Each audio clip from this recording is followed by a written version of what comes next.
Good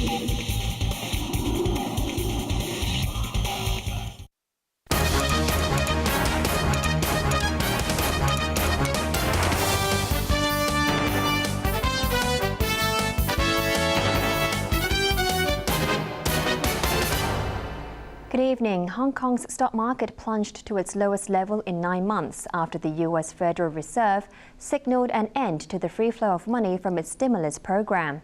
Adding to investors' fears, China's central bank tightened credit further and manufacturing activity on the mainland recorded a surprise drop. ATV's Belinda Lloyd reports. It was carnage across Asian markets today, with Hong Kong one of the big losers. The trigger was the Federal Reserve indicating it could start scaling back its $85 billion monthly spending on bonds later this year, with a view to ending the stimulus measure altogether by next year. The bond buying program was in place to keep interest rates low to boost borrowing and spending. That sent Hong Kong stocks on a tailspin as investors were spooked by the prospect of an end to free money flooding the markets. The Hang Seng Index plunged 2.88% or 604 points to close at 20,382, its lowest close since the 13th of September. Turnover stood at $75 billion. High dividend sectors such as property and real estate investment trusts were hit hard.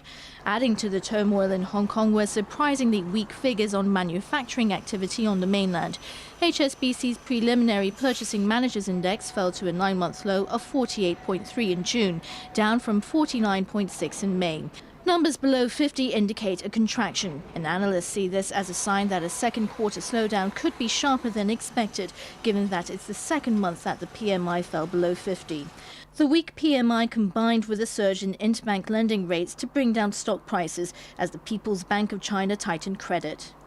Stocks in Shanghai took a hit, closing down 2.7% at 2,084 as lending rates reached historic highs on the mainland.